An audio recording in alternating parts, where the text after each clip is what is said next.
Frankie, Boyle.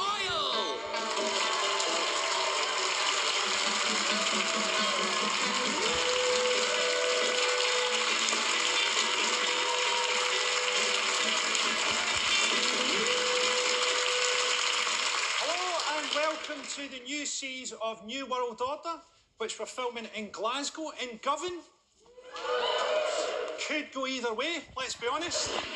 This is great for me, because we used to film this in London, and I loved it, but I've always found English people, they never quite fully get Scottish people. I think the key to understanding Scotland is that you'd never get a Scottish version of the film The Matrix, because if you offered a Scottish guy 2 pills, he'd take both.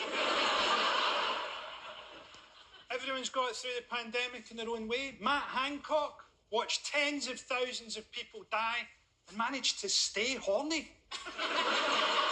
That takes talent. You think that graph's pointing upwards? Fucking look at this.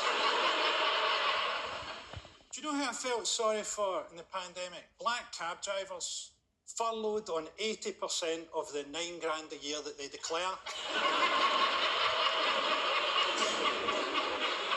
If we've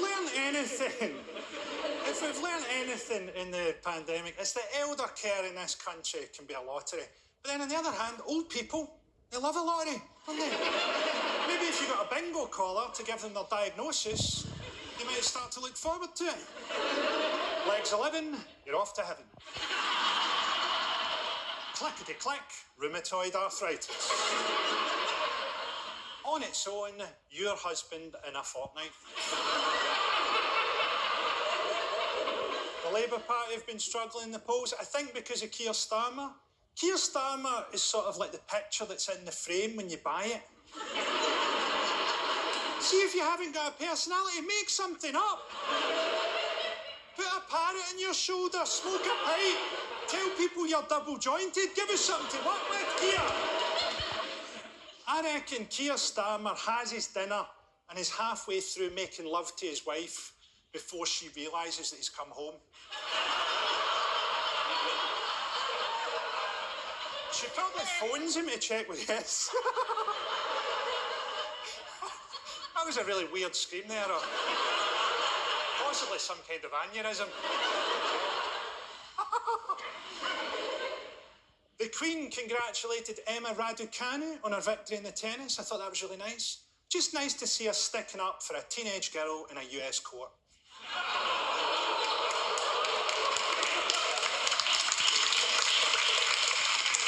The Queen is paying Andrew's legal fees. That means that we are paying his legal fees. Our taxes are paying his legal fees. That's what that rise in NI was for. Nonce-insurance.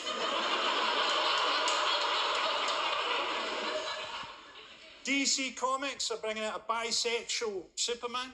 A bisexual Superman who's in a gay relationship. And I like the idea of being gay with Superman. He could use his X-ray vision to watch his cock moving inside my body. I wouldn't like to get a blowjob off Superman because he might suck me inside out. Did you come? No, that's my spine.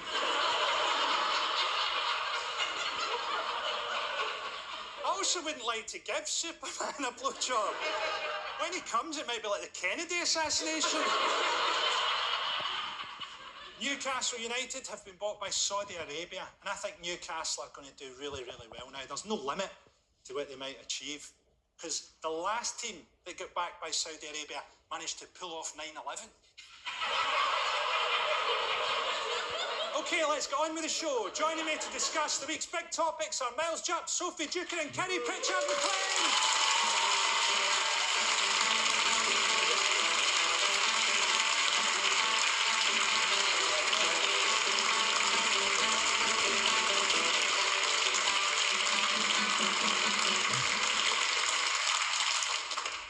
Welcome aboard. Thank you for having us. I've not seen you for ages. That's because you'll never message us back.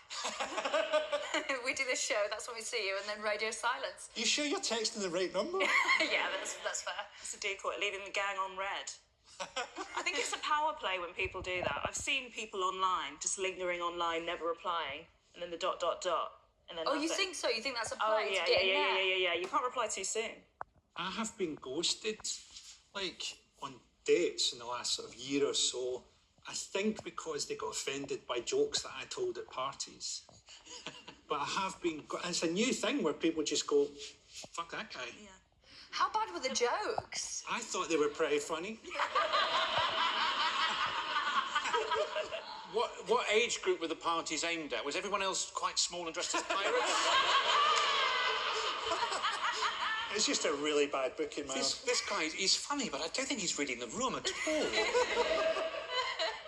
First up, we're living in the blooper reel at the end of British history. Britain is a society in freefall. There's a gas crisis. Imagine that.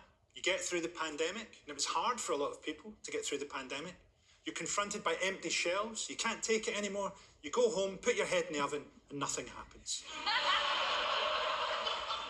There's also a shortage of truck drivers, and we'll never be able to solve this country's trucking crisis without getting our serial killers out of jail and back into the lorries.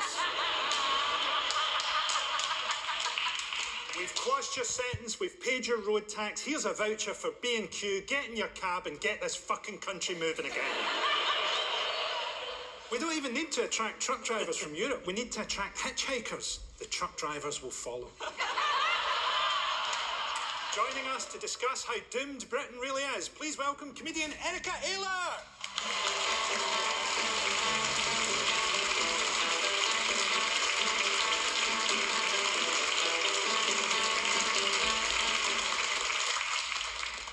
Hi Erica, how you doing? Good, how are you? You're from Canada. I am, yeah. You got a perspective on how doomed Britain might be? Y'all are fucked. To put it nicely.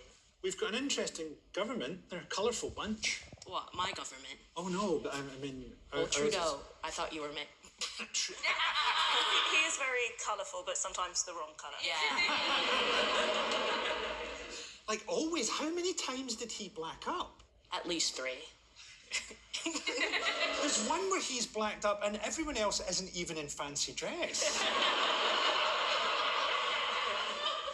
Anyway, Britain may not be the global power it once was, but there's no denying that this proud and spirited nation still leads the world in needing to self-destruct. With crumbling supply chains and padlocked fuel pumps, we're bracing ourselves for Christmas shortages. But there's two sides to all this. Yes, it'll be harder to find presents, but a lot of people you would have given them to are dead.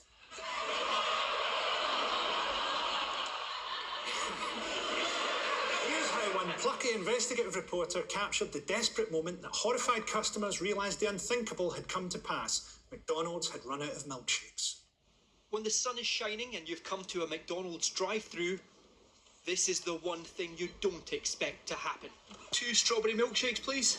Sorry, our milkshake machine isn't working at the moment. No milkshakes? No milkshake, sorry. We saw how the McDonald's milkshake shortage was affecting others. Despite it, What are you going to do now? maybe probably go. There's an ice cream shop around the corner. Probably go get a milkshake in the ice cream shop. So I actually tried to order a milkshake because I always get milkshakes when I come to McDonald's and there's a shortage. How do you feel? Distraught. And eventually our tour of drive-thrus in the name of journalism paid off. The last milkshake's out at McDonald's. Oh, fantastic. There is now a serious pattern of shortages though. Nando's closed 45 restaurants because there was no chicken. KFC had to impose menu changes. And now a spokesperson for the Golden Arches is blaming the latest shortage on supply chains. We were still holding some of the last McDonald's milkshakes in the country though, and so we did the right thing. Thank you. Nectar. I've seen people who needed a blood transfusion in less of a panic. It's glorious, isn't it? The one thing I never expected to happen. That man is prepared for a lot of eventualities, isn't he? Yeah, I went to the drive-thru. I got served by a horse, but to be honest, I was expecting that. I really like how it's like fixating on the milkshake thing. Like there was other stuff in that report. It was like Nando's closed down some restaurants because there was no chicken. KFC just changed the menu. They both serve only chicken. Nando's closed down completely. KFC was like, we can make it work. Had so much confidence in themselves and be like, put that spice on anything. Yeah, the Colonel knows.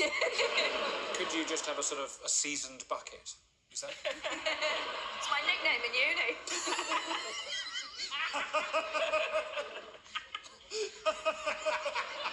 I know we're all laughing at this story, but I think it's quite serious because, like, think of, like, Khalees. Like, how's she gonna bring all the boys to the yard? Like, it's a huge issue. It's surprising that it's taken this long for fascism to get a proper foothold in a Britain hosting a bored middle class that salivates at the thought of bringing back public flogging for people who mix up the wheelie bins. Through hard work and her dedication to her role as Home Secretary, Priti Patel has shown that incredible things can be achieved if you strap a brunette wig onto an alligator.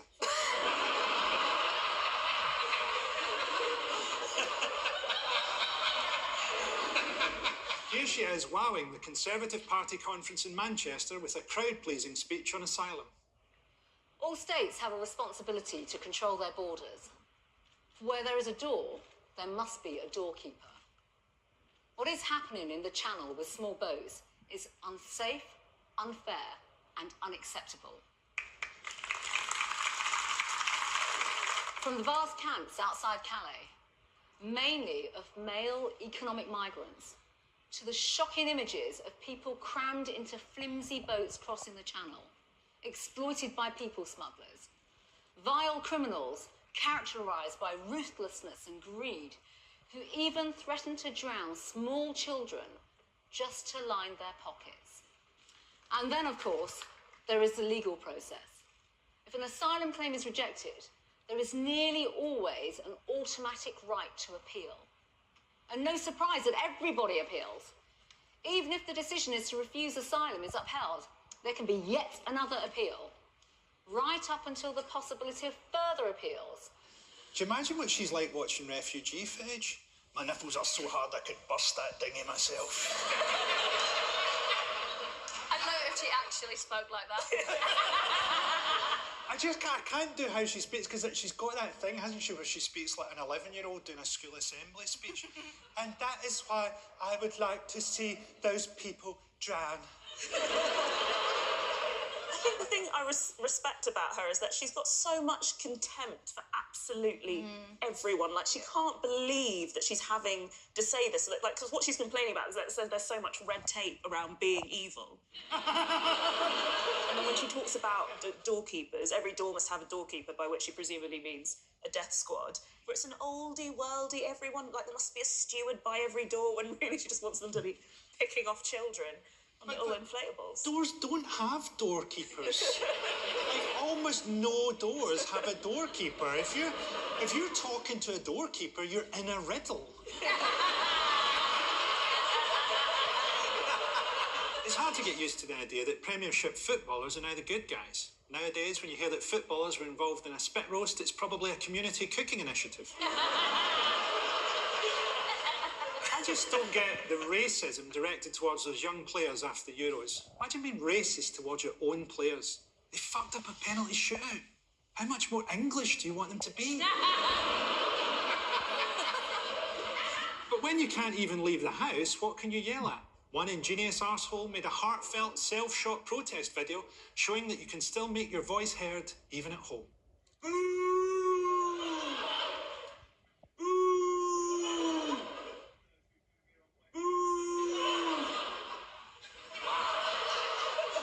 I thought he confused things slightly that his head looked like a knee. Do people actually say boo? What are you? I just, like, he goes into the stands and he's like, homophobic slur, racially aggravated comment. It was so literal. The noise made by one of those old rattles. Hideous collapse of the universe, which would cheerfully obliterate the UK, along with the entire wretched fabric of the space-time continuum.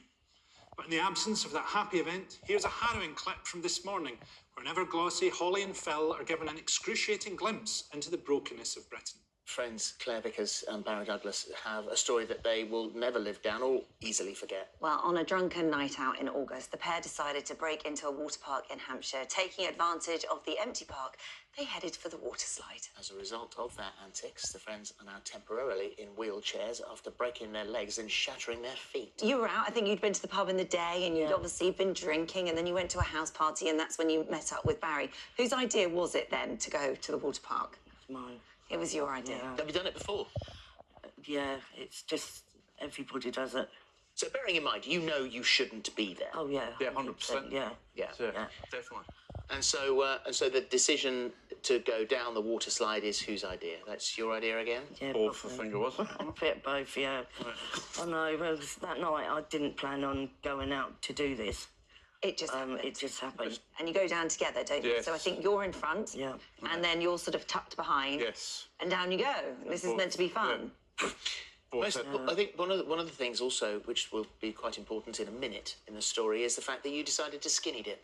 Yes. I didn't. You didn't. No, Barry did.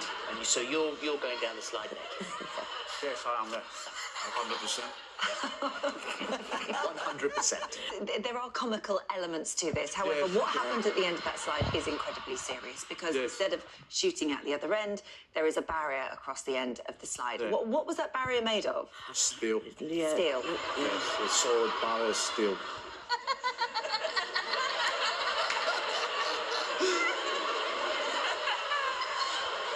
I mean, it's an astonishing piece of television. I absolutely love. To me, that's above The Sopranos.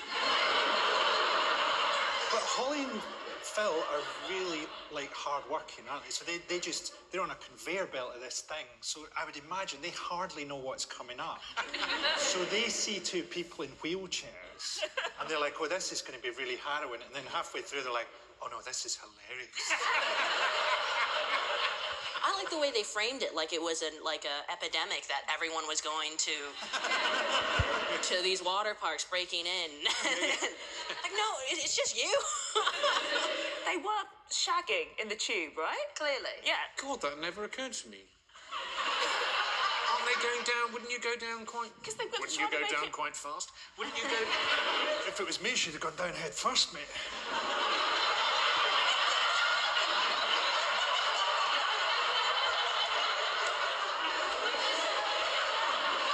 Well, there you go. That's the end of that motion. Ladies and gentlemen, thanks to Erica.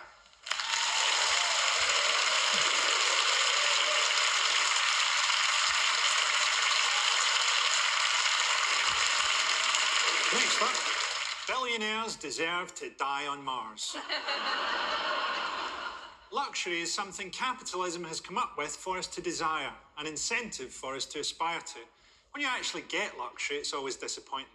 When I was a kid, the image of decadence to me was eating oysters.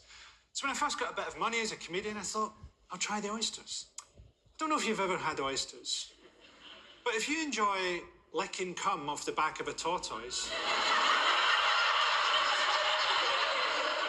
if your favourite texture is a corpse's clitoris,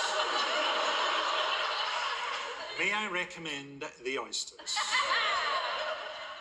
And this is why we've now got a class of super bored, empathyless billionaires going to space. Joining us to discuss billionaires, please welcome Mr. Rob Delaney!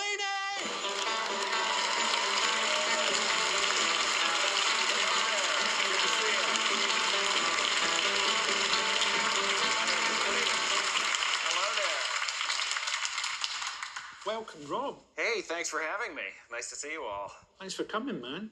Have you been following these billionaires going up to space and whatnot? I have, yeah. They all want to go to space when they get that rich. They've got to be stopped, and they're not going to stop themselves. Yeah. Are you worried about the increasing concentration of wealth, Miles? Because during the pandemic, all these people have put on so many billions, while in real terms, actual people are getting poorer. There's a kind of admirable fuck it quality to some of this behaviour. I think like Bezos, whatever, taking, what's he called, Shatner to space. Obviously that's the sign of a sort of damaged childhood. And you think, oh, right, what do I love? I love space travel and I love Star Trek. So I'm going to buy, I've always wanted to go on a canal holiday and I used to really like the A-Team. So Me and Mr. T have got together and we've done a plan. We reckon that you can get from Stratford to Rugby in 3.5 days. So we're going to go there and back. It's going to be a terrific week. With a net worth of around $200 billion, Amazon boss Jeff Bezos is officially the world's second richest psychopath. In his never-ending and ultimately doomed quest to buy a personality, Bezos has decided to become a spaceman. Here he is, celebrating his return from space at an awkwardly staged and echoey press conference. Mom, could you come up for a second? Where's my mom? I wore this necklace, and it is a Blue Origin feather, and I wore it up into space, and now it's for you.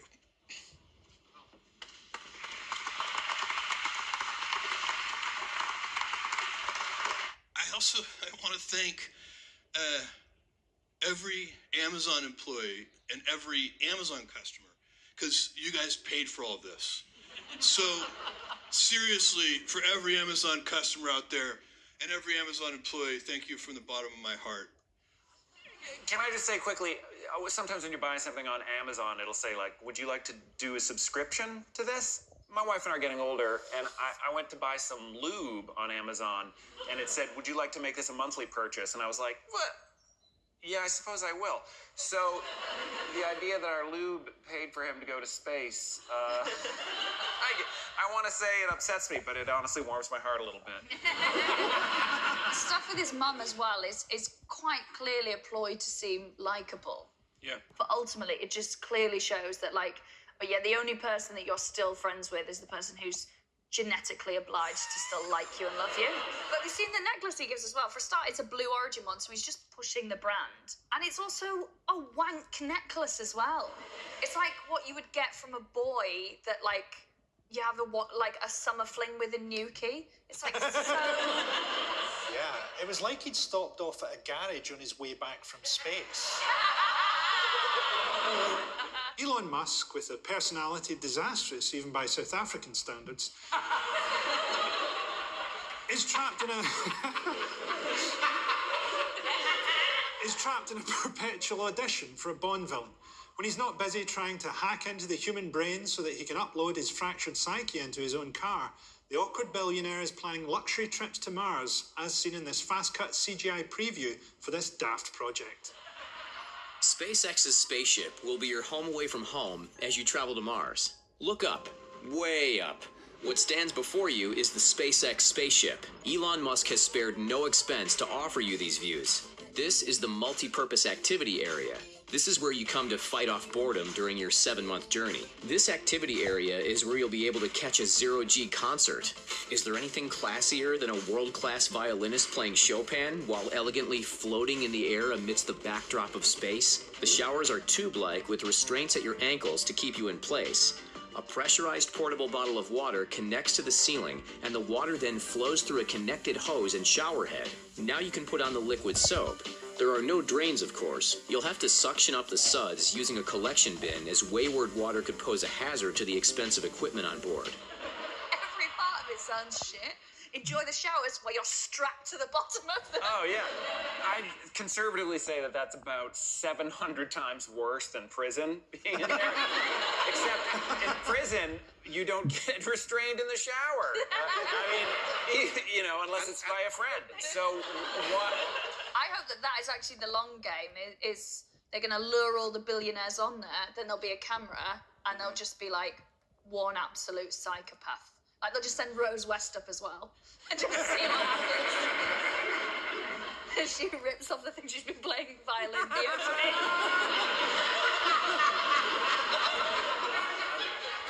And from there, how does it go? Is it like Alien, but with Rose West? Yeah. Rose is in the vents.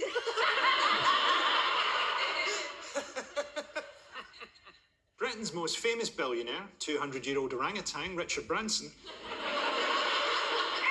recently launched a fleet of adult-only cruise ships. Here we see the unbearable prick celebrating his latest branding venture in a gushing on-the-spot news report. Behold Virgin Voyage's new ship, the Scarlet Lady, they call it. It's branded as an edgy, high-class playground for adults only.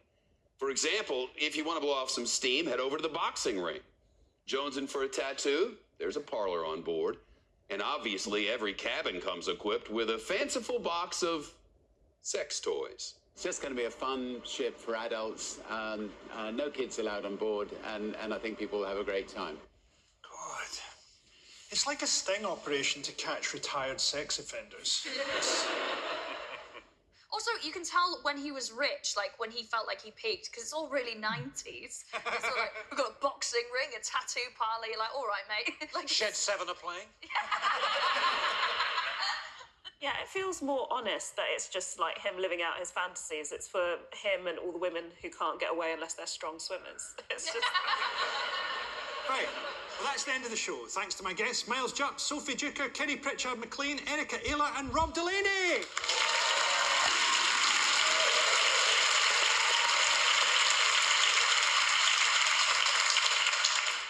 But before I go, I'd like to leave you with this thought. Our lives are full of unanswered questions. Do other serial killers consider Harold Shipman to be a bit of a gold poacher? Does the R in R. Kelly stand for rape? Do cats know that their arseholes aren't normal? And is this why they keep showing them to us? Does this look normal to you, buddy? I'm worried it looks a bit like a ham Cheerio. But the greatest conundrum of all is our mortality.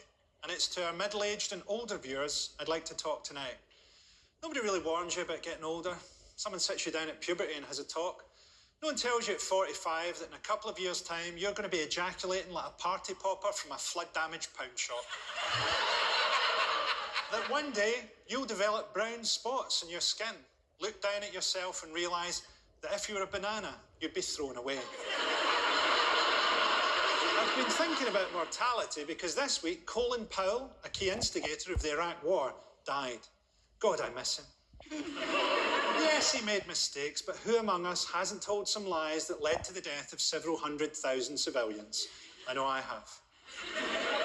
Powell died from COVID, but for old time's sake, he tried to blame it on Saddam Hussein. He was snatched from us all too soon at the age of just 84. That's right, the curse of 84 strikes again. Why is it that so many celebrities mysteriously die aged 84? Joe DiMaggio, Sir Isaac Newton, Salvador Dali, Oswald Mosley and Angela Lansbury, who I've included because I wanted to put a woman on the list. Angela Lansbury is actually still alive.